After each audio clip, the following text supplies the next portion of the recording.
ಸುಮ್ಮನೆ ಸೊಸೆ, ತಲೆ ತುಂಬ ಏನ್ ತುಂಬಿಕೊಂಡಿದ್ಯಾ? ಇರ್ಲಿ ಬಿಡಿ ಅತ್ತೆ, ನಾಳೆ ನೋಡ್ಕೊಳ್ಳೋಣ. ಏನದು ಸೌಂಡ್? ಯಾರಲ್ಲಿ ನನ್ ಸಿಂಹಾಸನ ತಂದಾಕಿ. ಅತ್ತೆ ಏನೋ ಆಗ್ಬಿಟ್ಟೈತೆ ಸುಬ್ಬಕ್ಕಗೆ. ಇನ್ನೇನು ಬಿಗ್ ಬಾಸ್ ಮನೆದು ಹೇಳಕ್ ಬಂದೋಳೆ.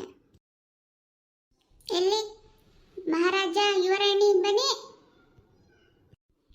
ನಿಮ್ಮ ರಾಜ್ಯದಲ್ಲಿ ಸಾಮಾನ್ಯ ಪ್ರಜೆಯ ತೀರ್ಪು ನೀಡುತ್ತಿದ್ದಾರೆ. ಇದಕ್ಕೆ ನೀವು ಒಪ್ಪಲೇಬೇಕು. ಯಾಕಂದ್ರೆ ನೀವು ತೀರ್ಪು ಕೊಡಲಿಲ್ಲ, ಅದಕ್ಕೆ ನಾವು ತೀರ್ಪು ಕೊಡ್ತಾ ಇದ್ದೀವಿ. ಬರೀ ಜಗಳ ಜಗಳ ಜಗಳ, ಎಷ್ಟು ದಿನ ಜಗಳ ಆಡುತ್ತೀರಾ? ಪ್ರಜೆಗಳ ಕಡೆಯನ್ನು ನೋಡ್ಬೇಕು ತಾನೆ. ನಿಮ್ಮಿಬ್ಬರ ಜಗಳದಲ್ಲಿ ಪ್ರಜೆಗಳು ಬಡಪಾಯದಂಗಾದ್ರು. ಅಮ್ಮ ಯುವರಾಣಿ, ನಿನ್ನ ಏನು ಎಮೋಷ್ನಲ್ ಎಲ್ಲ ನಡೆಯಲ್ಲ ಅಮ್ಮ. ಆಟ ಆಡಿ ತೋರ್ಸಮ್ಮ. ನೀನು ಗೆದ್ದಿ ನಿನ್ನ ಸಾಮ್ರಾಜ್ಯದ ಪ್ರಜೆಗಳನ್ನ ಉಳಿಸ್ಬೇಕಿತ್ತು.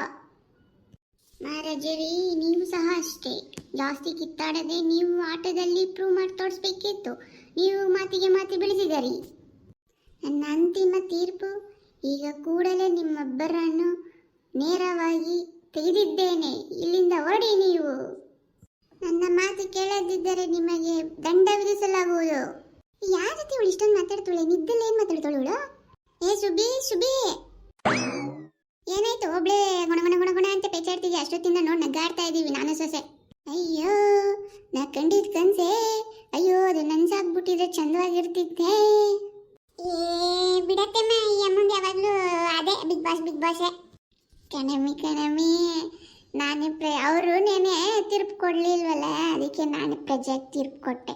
ನಮಗೂ ಅಕ್ಕ ಐತೆ ತಾನೆ ಕೊಡಕ್ಕೆ, ಅದಕ್ಕೆ ಕೊಟ್ಟೆ. ನಾನು ಮನೆಗೆ ಬಿಟ್ಟಿರೋ ಚೆನ್ನಾಗಿರ್ತಿತ್ತು. ಅಯ್ಯೋ ಅಜ್ಜಿನ ಎಲ್ಲ ಹೆಂಗ್ ಮಾಡಕ್ ಬಿಡ್ತಿದ್ಯೋ ಗೊತ್ತೇ ಎಲ್ಲಾರನು.